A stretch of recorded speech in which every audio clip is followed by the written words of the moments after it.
대통령의 이미 대변인이라면, 대통령의 팬이라면 대통령의 연설문을 쓰는 비서관일 텐데요. 금융회사로 이직을 했습니다. 이것 때문에 논란이 시끌시끌한데요. 대통령이 당선된 직후인 2012년 말에 했던 대통령의 약속 하나 듣는 것으로 시작해 보겠습니다. 국민들께도 큰 부담이 되는 거고 또 다음 정부에도 부담이 되는 일이고 잘못된 일이라고 생각을 합니다.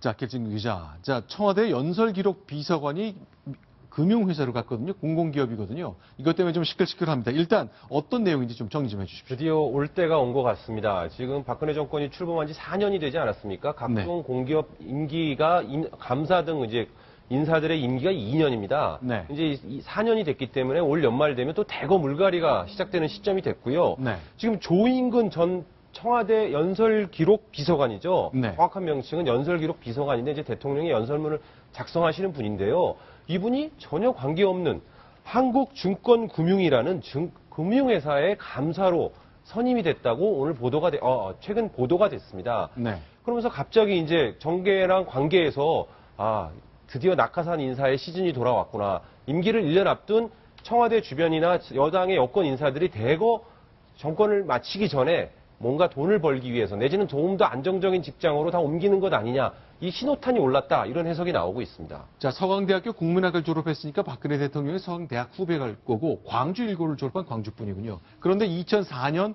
당대표 시절 대통령과 인연을 맺은 후에 10년 넘게 함께 일했던 기록이 있는데요. 네. 심정수 차장, 이제 조인근 비서관이 대통령과 얼마나 가까울까? 뭐 그런 걸 많이 궁금해하세요. 연설기록 비서관은 얼마나 가까운 자리입니까?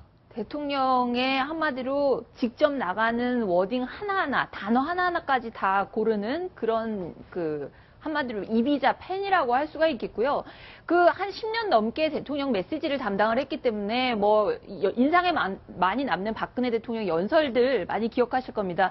자, 지금 보시는 사진은요, 이명박 대통령 시절에 촬영해서 공개한 건데, 자, 연설 기록을 담당하는 비서관, 지금 화면 제일 오른쪽에 있는 안경 낀 사람인데, 네. 바짝 밀착해 업무를 하는 모습 볼 수 있습니다. 저렇게 연설문을 쓴 다음에 리허설 연습도 한번 하고요. 한번 독해를 합니다. 그런 모든 면담하는 자리 같은데 같이 가는 자리이기 때문에 박 대통령 입장에서 10년 넘게 옆에 있었기 때문에 굉장히 각별할 수밖에 없는데 네. 문제는 이번에 간 한국증권금융이라는 데가 뭐냐면 네. 증권사에 돈 빌려주는 데거든요. 국고 네. 빌려주는 데예요. 그러니까 그런 데하고 지금 대통령 연설문, 특히 이제 경력을 보면 국문과 출신인데다가 주로 이제 약간은 어떤 문인적인 그런 일들을 금융하고 전혀 관계없는 일을 하셨던 분이거든요.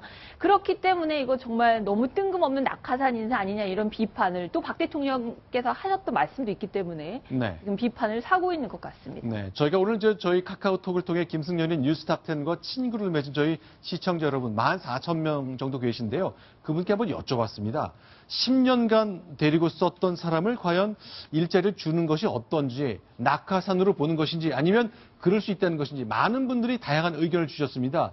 자, 길진구 기자 하나씩 좀 소개를 좀 시켜주십시오. 예, 어느 한 분이 올리신 의견은 10년 동안 무급으로 데리고 쓴 것은 아니지 않습니까? 그동안 월급 다 줬고 그만한 권한을 줬기 때문에 이제 10년 동안 대통령 임기가 끝났다고 해서 더 많은 돈을 주는 자리로 옮기는 것이 맞지 않다 이런 의견이고요. 또 다른 분은 10년 썼으면 생활을 할 수 있게 하는 건 맞다고 봅니다. 그러나 경력이 없는 곳은 아니라고 생각합니다. 라면서 전문성이 있는 곳으로 그걸 보내줬으면 더 좋았을 텐데 하는 의사를 보여준 것 같습니다. 예, 또 김창훈 씨는 이런 의견을 말씀하셨죠. 방금 전에 했던 신동훈 씨랑 좀 비슷한 의견인 것 같은데 연설문 작성하는 사람이 어디 출판사 같은 곳에 심어줘야지 왜 전문성이 없는 곳에 보내냐 이런 내용인 것 같고요. 네. 그다음에 이용문 씨는 좀 더 긍정적인 의견을 주셨는데 오히려 본을 모르는 인사보다는 더 인간적이라는 생각입니다. 정말 세상 다 그런 거 아닌가요? 뭐 이런 말씀을 하셨고요. 자, 마지막으로 한 분 더 소개해드리겠습니다. 예, 이영기 씨는 이제 반대, 부정적 의견을 주신 거죠. 낙하산 반대. 대통령은 자기 밑에서 일을 시킬 때 충분한 급여와 특별 수당을 받도록 해주고 물러나면 개인이 알아서 직장을 찾아야 합니다. 이렇게 다양한 의견들을 시청자 여러분들이 보내주셨습니다. 자, 그러나 이 낙하산 대통령은 이거 끊겠다고 얘기했던 모습 기억나시죠? 그러나 어느 대통령도 지금까지 자기를 당선시키기 위해서 뛰었던 사람한테 공공기관 자리 주는 것을 안 해본 사람이 없었어요. 다음엔 또 없어질 거라고 저희가 장담할 수 있을지도 모르겠습니다. 어떻습니까? 오늘 청와대에 오래 근무하셨던 어떤 네. 분을 만났는데 그런 얘기를 했답니다. 그러니까 집 안사람이 지금까지 그 정치에서 오래 고생했으니까 이제 나가면 돈 좀 봅시다. 그런 얘기를 한다고 합니다. 그 말은 다시 말해서 청와대를 나가면 어디 한 자리는 꼭 뭔가 보장이 됐던 지금까지 관행을 방증한다고도 볼 수 있을 것 같은데요. 네. 어쨌든 이런 전문성이 없는 정말 어떻게 보면은 정말 다짜고짜 단순 무식한 어떤 낙하산 이런 것들 말고 네. 정말 전문성이 보장되는 곳에 기회를 준다면 저는 그 정도는 뭐 할 수 있는 우리가 관여할 수 있는 여지가 있는 게 아닌가 뭐 그런 생각이 들고요. 또 인간적인 부분 아까 보훈 인사가 오히려 인간적이다 그런 얘기를 하셨는데 그런 부분에 있어서는 또 경계할 수밖에 없는 게 어쨌든 나라 돈을 쓰는 곳이기 때문에 그분들에서 한번 나사가 잘못 풀리면 나라 전체가 망가질 수 있거든요.